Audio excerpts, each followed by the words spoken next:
Now we are discussing about services. In that today we are discussing about import-export specialist. Experience, training or licensing may be needed. For import and export means it is something legal, and foreign affairs dealings are also most important. So for import and export services, if you want to take it, being a specialist, you should have some experience and training. Licensing may be needed. If you don't already have work experience with importing and exporting, you will have a longer learning curve. You can start by learning the basics and hosting educational centers to teach others what they need to know to get started in export and import.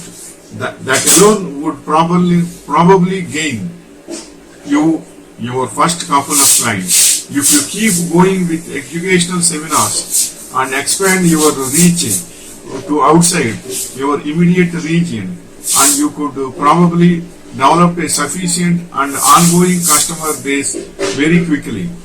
But be careful not to outpace your learning curve. So export and import business is a very good business, but you should have what are the products you want to export. All products will not be exported by all people. So what are the products? What sort of products, domestic or perishable? What sort of goods you want to export and import? That details has to be there.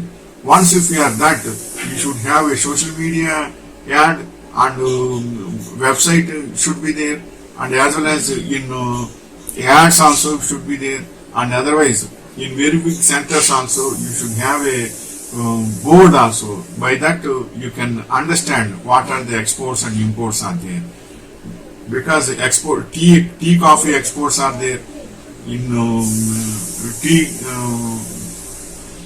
tea lands, tea growing lands, and so many export and import, so many are there. Tamarinda is there, cucumber is there, so many commercial crops also we can export and import. But certain people will export certain things only, and certain people will import certain things only, because their specialization will be changed for the time being. Not for the time being. Specialization will be changed for getting their experiences and the localization and good crops in the local areas. All these will be oriented him to get a specialization in his own export and import business. Then they will be very good in that.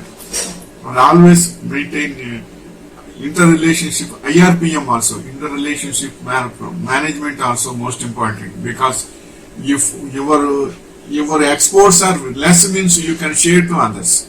Suppose others imports are very high, you can share those imports to others also. So in imports and exports business, IRPM is must. Interrelationship, personal management should be there. Then only they can share things. If burden is increasing to you in export, you can share to others. If burden is increasing to them to import, you can share to others. By that, why it will be done? You should have a rapport with all your neighbors, not neighbors, all your same business group. If you maintain a very good relationship, it will be very good to you, and it will be fruitful to you, and it is profitable to you also. Wishing you all the best.